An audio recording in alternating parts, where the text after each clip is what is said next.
Very good morning everyone. मेरी आवाज आ रही है सभी को?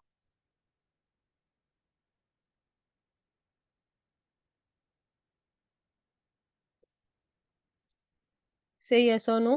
Okay.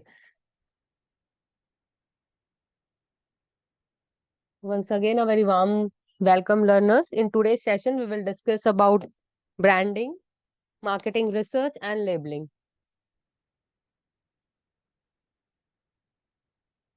This is the topic of marketing management. Okay, I am sharing my.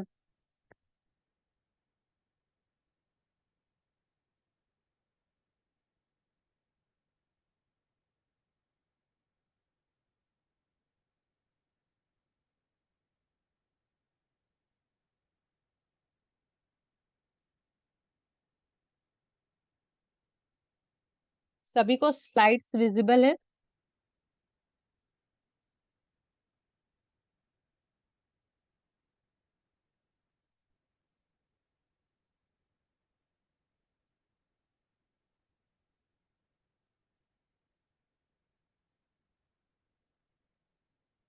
Okay, let's start with the branding.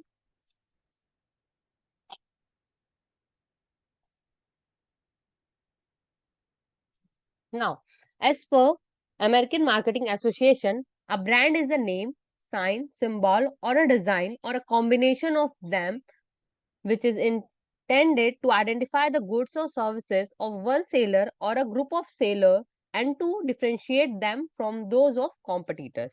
ठीक है, अमेरिकन मार्केटिंग एसोसिएशन के हिसाब से ब्रांड क्या होता है? ब्रांड कोई एक नेम हो सकता है, कोई एक साइन हो सकता है, कोई एक सिंबल हो सकता है, या पर्टिकुलर एक डिजाइन हो सकता है, या हम सारे चीजों का कॉम्बिनेशन बना के एक फिगर ड्रॉ कर सकते हैं, एक लोगो ड्रॉ कर सकते हैं, उसको हम अपना ब्रांड बना सकते हैं। और ये किस लिए किया जाता है? कि हमारे गुड्स जो है, हमारी गुड्स एंड सर्विसेज है, उसको हम डिफरेंशिएट कर सके अपने कॉम्पिटिटर्स से। जो भी अदर कॉम्पिटिटर्स अवेलेबल है मार्केट में, जो अदर कंपनीज है, उससे हमारे गुड्स को डिफरेंशिएट करने के लिए हम अपना एक ब्रांड बनाते हैं। Now you can see on the screen, देखिए यहाँ डिफरेंट टाइप्स के आपको कुछ नेम के अकॉर्डिंग आपको दिख रहे होंगे, कुछ सिंबल दिख रहा होगा, कुछ combination of words as well as symbol दिख रहा होगा। जैसे सपोज एक आपने देखा, स्क्रीन पे देखिए, आप एप्पल का साइन बना हुआ है, ठीक है? तो वो हाफ कट एप्पल है, तो आपको इसको बताने की जरूरत नहीं है कि एप्पल ब्रांड है। आपको किसी को लोग सिर्फ लोगो देख के ही समझ जाएंगे ये एप्पल ब्रांड का प्रोडक्ट है। तो इसको ये कहलाता है ब्रांडिंग। ठीक है, ब्रांडिंग हम सिंपल लैंग्वेज में बोले तो क्या होता है? सिर्फ किसी भी प्रोडक्ट का नाम करना। ठीक है, नामकरण काइंड ऑफ होता है ये, जिसको हम एसोसिएट कर सके। जैसे कि सपोज आप किसी मार्केट में गए, ठीक है, आप सब्जी लेने गए, तो वहां पे बहुत सारे वेजिटेबल्स फ्रूट्स अवेलेबल है, आप वहां से परचेज किए। बट जब मैं आपसे पूछूंगी आप कहाँ से लेके आए, आप क्या बोलेंगे? मार्केट से लेके आए हैं। ठीक है। ऑन द अदर हैंड, यदि आप जाके रिलायंस स्टोर से वही सब्जियां खरीदते हैं, ठीक है, आपको पैकेट में पैक करके देंगे, उसमें अपना रिलायंस का टैग लगा के देंगे, तब मैं आपसे पूछूंगी आपने कहाँ से परचेज करके लाया है, तो आप क्या बताएंगे? आपने रिलायंस स्टोर से लिया है। तो ये क्या हो गया? ब्रांडिंग हो गई। क्लियर है सभी को? नेक्स्ट आता है टाइप्स ऑफ ब्रांड। ठीक है, ब्रांड्स के क्या क्या कितने प्रकार के ब्रांड्स होते हैं? सबसे पहला है हमारा जेनरिक ब्रांड। जेनरिक ब्रांड हमारा इसको नो ब्रांड भी बोलते हैं। ठीक है, क्योंकि इसमें हम किसी एक पर्टिकुलर कंपनी से डायरेक्टली एसोसिएटेड नहीं होता है, ये इनएक्सपेंसिव होता है। ठीक है, इसको हम कोई इसमें हम लोगो या प्रिंट किसी कंपनी का नहीं होता है। ये मेनली पैक्ड क्या होता है? प्लेन पॉलिथीन, प्लेन पेपर में पैक्ड करके आपको दिया जाता है, तो ये एक जेनरिक ब्रांड कहलाता है। जेनरिक ब्रांड डजंट मीन कि उसकी क्वालिटी खराब है, बस सिंपली वो किसी कंपनी से डायरेक्टली एसोसिएटेड नहीं है, इसलिए हम उसे जेनरिक ब्रांड बोलते हैं। नेक्स्ट आता है manufacturer brand. When product is branded under the name of manufacturer, जो प्रोडक्ट को बना रहा है, जब वो अपनी नाम से ब्रांडिंग करता है, तो उसको हम बोलते हैं मैन्युफैक्चरर ब्रांड और नेशनल ब्रांड। जैसे कि टाटा, जैसे आपने देखा होगा एडवर्टीजमेंट बहुत, जैसे तनिष्क है, तनिष्क में जो तनिष्क क्या है, वो टाटा का ब्रांड है। ठीक है, उसका नाम है, उसकी कंपनी डिफरेंट है, बट उसमें लिखा रहता है अ प्रोडक्ट ऑफ टाटा, मतलब जो वो आपकी ब्रांडिंग किया है वो किसके बेसिस पे किया है? जो उसका मैन्युफैक्चरर है, मैन्युफैक्चरर कौन है? टाटा है, ठीक है? ऐसे ही नेक्स्ट है डिस्ट्रीब्यूटर ब्रांड। डिस्ट्रीब्यूटर ब्रांड मतलब जो डिस्ट्रीब्यूट कर रहा है प्रोडक्ट को, ठीक है? जो मैन्युफैक्चर कर रहा है उसका नहीं टैग रखता है, जो डिस्ट्रीब्यूट कर रहा है। जैसे कि आप देखे होंगे पैंटालून्स है, पैंटालून्स से बहुत सारे ब्रांड्स रहते हैं, ठीक है? बट आप जब जैसे आप कहीं जाएँगे, आप क्या बोलेंगे, मैं कहाँ शॉपिंग करने जा रहा हूँ? पैंटालून्स जा रहा हूँ। आप पर्टिकुलर उस ब्रांड का नाम नहीं लेंगे कि आप किस ब्रांड का ब्रांड के क्लोथ्स या किस ब्रांड के एक्सेसरीज लेके आए हैं। तो वो कहलाता है डिस्ट्रीब्यूटर ब्रांड्स और रिटेलर ब्रांड। नेक्स्ट आता है लाइसेंस्ड ब्रांड, ठीक है? लाइसेंस्ड ब्रांड में क्या होता है कि जो मैन्युफैक्चरर रहता है, जो हाई वर्थ इट हाई जिसका अच्छा पब्लिसिटी होता है, जो अच्छे अच्छे ब्रांड्स है, जो स्टैब्लिश ब्रांड है, वो क्या करते हैं, रेंट में अपने नाम को देते हैं, ठीक है? लाइसेंस करते हैं, उसके बदले उनको क्या दिया जाता है? रॉयल्टी पे की जाती है। नेक्स्ट है इंडिविजुअल ब्रांड। इंडिविजुअल ब्रांड क्या होता है? जब बहुत सारे, जैसे सपोज एक कंपनी है, वो बहुत सारे डिफरेंट डिफरेंट प्रोडक्ट बना रही है, बट वो क्या करती है, हर प्रोडक्ट के लिए अपना अलग अलग ब्रांड नेम दे के रखी हुई है। क्यों? क्योंकि यदि उसका एक प्रोडक्ट कंपनी का फेल होता है, तो दूसरे प्रोडक्ट में उसका कोई असर ना हो, इसलिए कंपनी क्या क्या करती है, इंडिविजुअल ब्रांडिंग करती है। जैसे कि आप देखेंगे HUL, that is Hindustan Unilever. तो हिंदुस्तान यूनिलीवर में बहुत सारे प्रोडक्ट्स होते हैं, प्रोडक्ट्स आते हैं, लाइक लक्स, डव, पियर्स, ठीक है, क्लोजअप, बहुत सारे इसमें different different types, different categories के भी प्रोडक्ट है, ठीक है, डिफरेंट ब्रेथ और लेंथ के भी प्रोडक्ट्स हैं, बट उनकी ब्रांडिंग सब अलग करती है। जैसे सपोज कुछ प्रॉब्लम आई है एक प्रोडक्ट में, सपोज डव में कोई प्रॉब्लम आई, तो लोग क्या करते हैं, पियर्स में स्विच कर लेते हैं, पर उनको ये नहीं पता होता कि ये क्या सेम ब्रांड है। इसलिए यदि उनके एक प्रोडक्ट में कुछ डिफॉल्ट आता है, तो उसको उस डिफॉल्ट का इफेक्ट दूसरे प्रोडक्ट में ना हो, इसलिए कंपनी क्या करती है, इंडिविजुअल ब्रांडिंग करती है। नेक्स्ट आता है फैमिली फ्रैम फैमिली ब्लैंकेट और एम्ब्रेला ब्रांड। एम्ब्रेला ब्रांड मतलब यहाँ हम सम टोटल जितने भी चीजें हैं, सबको मिला के हम एक ब्रांड नेम देते हैं। जैसे सपोज आप रिलायंस स्टोर जाते हैं, तो रिलायंस स्टोर में आपको बहुत सारी चीजें मिलती हैं, जैसे आपको सॉल्ट भी मिलेगा वहां पे, ठीक है, घर के भी सामान, बेसन, बेसन, ठीक है, शुगर, बहुत सारी चीजें रहती, बट वो क्या होता है, रिलायंस ब्रांड का होता है। तो वो सारे प्रोडक्ट्स, जितने भी प्रोडक्ट्स उनके यहाँ अवेलेबल है, उनको किसके नाम से बेचता है? सिर्फ रिलायंस के नाम से वो बेचता है। तो इससे क्या होता है, आपका ओवरऑल कॉस्ट कम होता है, ठीक है? जब आप एक ही ब्रांड नेम से पब्लिसिटी करेंगे, एडवर्टीजमेंट करेंगे, तो आपका ओवरऑल जो एडवर्टीजमेंट कॉस्ट रहता है वो कम हो जाता है, ठीक है? तो as per the companies need और उनके प्रोडक्ट के नेचर के अकॉर्डिंग कंपनी डिसाइड करती है कि हमें किस ब्रांड पे, किस टाइप ऑफ ब्रांडिंग पे जाना है। Now comes brand equity. Brand equity simply means adding or subtracting value to a firm in the form of price premium, trade leverage और competitive advantage। ठीक है, ब्रांड इक्विटी का simple सा मतलब होता है कि जो भी एक कंपनी के एसेट्स और लाइबिलिटीज है, उसको हमें इवेलुएट करना। मतलब जब मेरे मेरे मेरे वर्थ क्या है, उस कंपनी का वर्थ क्या है। सपोज जैसे टाटा है, इंडिया इंडिया में जो कंज्यूमर्स है, उसको टाटा के प्रोडक्ट्स में ज्यादा भरोसा है।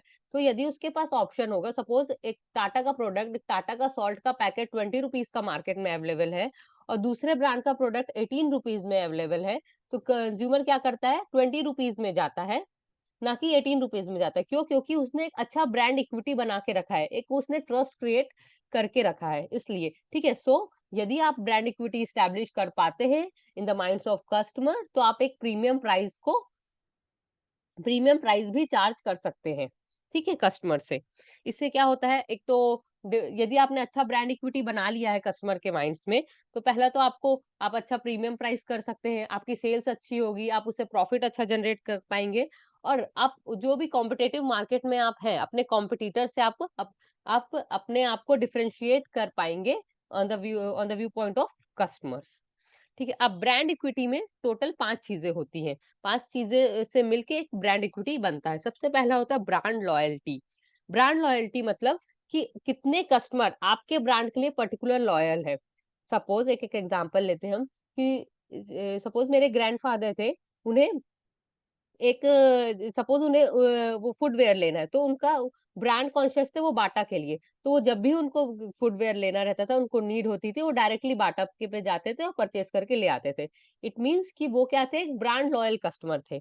तो जो कस्टमर्स भी होते हैं जो बहुत डिफरेंट डिफरेंट टाइप्स के होते हैं। एक होते हैं एकदम हार्डकोर ब्रांड लॉयल, दूसरे होते हैं स्विचर काइंड ऑफ की यदि मुझे फुटवियर लेना है तो मैं 2-3 शॉप में जाऊँगी। सपोज़ मैं एक बाटा में भी जा सकती हूँ, मैं मेट्रो में भी जा सकती हूँ, मोची में भी जा सकती हूँ।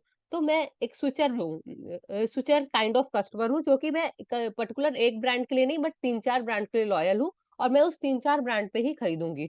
तो कंपनी क्या करती है, ट्राई करती है कि ज़्यादा से ज़्यादा हार्डकोर लॉयल कस्टमर्स को वो रिटेन कर पाए अपने कंपनी में। नेक्स्ट आता है awareness. Awareness means ability of a potential buyer to recognise और recall that a brand is a part of product category. ठीक है, ब्रांड अवेयरनेस मतलब कि जो भी आपका प्रोडक्ट है उसको आपके कस्टमर रिकॉग्नाइज कर पा रहे हैं। ठीक है, जैसे कि आपने बहुत एडवर्टीजमेंट कराया, ठीक है, बट कंपनी जब एक्चुअल में जब कंज्यूमर को उस प्रोडक्ट की रिक्वायरमेंट थी, तो आपकी कंपनी का नाम उसको याद आता है या नहीं आता है? ठीक है, यदि आपने अच्छा एडवर्टाइज़मेंट कराया है या उसका पास्ट आपके प्रोडक्ट का परफॉर्मेंस अच्छा है या उसने किसी अपने थर्ड पर्सन या किसी फ्रेंड, फैमिली मेंबर से सुना होगा कि हाँ, ये प्रोडक्ट बहुत अच्छा वर्क करता है, तो उससे क्या होता है अवेयरनेस क्रिएट होता है। तो यदि जो ब्रांड अवेयरनेस होता है, वो एबिलिटी होती है बायर्स की कि वो रिकॉग्नाइज़ कर सकें आपके नाम को। ठीक है, आपकी कंपनी के नाम को रिकॉग्नाइज कर सके। नेक्स्ट आता है perceived quality. Perceived quality means देखिए अलग अलग कंपनी जैसा हमारा माइंडसेट क्या है, सबका माइंडसेट अलग अलग होता है। डिफरेंट डिफरेंट आप कंज्यूमर बिहेवियर में पढ़ेंगे कि हर एक कंज्यूमर का माइंडसेट अदर अदर अलग अलग होता है। जैसे कि सपोज मेरा माइंडसेट ये है कि मैं कोई प्रोडक्ट मुझे चीप प्राइस में मिल रहा है तो उसकी क्वालिटी लो होगी। ठीक है, जो एक प्रोडक्ट जो हाई कॉस्ट में मिल रहा है, हाई प्राइस है जिसका, उसकी क्वालिटी ज्यादा होगी। तो वो डिपेंड करता है कस्टमर टू कस्टमर। तो आपको ऐसा क्रिएट करना है, आपको यदि आप अच्छा ब्रांड इक्विटी क्रिएट करना चाहते हैं, तो आपको कंज्यूमर के माइंड पे क्रिएट करना चाहिए कि जो भी आप प्रोडक्ट बना रहे हैं, वो क्या है बेस्ट इन द मार्केट। ठीक है, जो बेस्ट इन द क्वालिटी है, ठीक है, बेस्ट इन द फीचर्स है। तो इस तरीके से आप अपने कस्टमर के माइंड पे क्रिएट कर पाएंगे एक अच्छी क्वालिटी। ठीक है, कि जैसे हमारा क्या है, टाटा के लिए एक ट्रस्ट क्रिएट हो गया कि ठीक है जो भी प्रोडक्ट बनाएगा, whether it's a jewellery brand और ग्रोसरी काइंड ऑफ ब्रांड, तो वो हमेशा क्या करेगा, हमारा माइंड में सेट कर दिया ये टाटा का प्रोडक्ट है तो ये अच्छा ही होगा। ठीक है, आयरन रिलेटेड जो प्रोडक्ट रहते हैं, तो ये होता है परसीव्ड क्वालिटी क्रिएट करना अपने ब्रांड के लिए। नेक्स्ट आ जाता है ब्रांड एसोसिएशन। ब्रांड एसोसिएशन मतलब हम किसी एक इवेंट से एसोसिएट करें अपने ब्रांड को। जैसे आपने एडवर्टाइजमेंट देखा होगा कैडबरी का कि ये फेस्टिवल है कुछ मीठा हो जाए, तो कुछ मीठा हो जाए से क्या एसोसिएट किया था कि कुछ भी यदि फेस्टिवल आता है जिसमें मीठा खाने का मन है तो आप उसमें क्या ले, कैडबरी ले। तो ये क्या किया है, फेस्टिवल को एसोसिएट कर दिया अपने ब्रांड के साथ। ठीक है, जैसे कि एक और एग्जांपल है थम्स अप का, आज कुछ तूफानी करते हैं। ठीक है, तो ये क्या है, एसोसिएट कर रहा है आपको किसी एक इवेंट से, आपको किसी एक टैगलाइन से एसोसिएट करना है अपने ब्रांड से। ठीक है, कि लोग उसको हमेशा रिकॉग्नाइज करके रख सके। नेक्स्ट आता है अदर एसेट्स। अदर एसेट्स में बेसिकली हम बात करते हैं कि रिलेशनशिप बिल्ड करना। जो हमारा प्रोडक्ट है, जो हम प्रोडक्ट मैन्युफैक्चर कर रहे हैं, उस प्रोडक्ट को फाइनल कस्टमर तक पहुंचाने के लिए जितने भी मिडिलमैन्स रहते हैं, उनके साथ एक अच्छा रिलेशनशिप बिल्ड करना। जैसे कि सबसे पहले रॉ मटेरियल प्रोवाइडर से आपका रिलेशन अच्छा होना चाहिए कि जब भी आपको रॉ मटेरियल का जरूरत हो तो आपको सही टाइम पे सही प्राइस में वो आपको अवेल करा सके।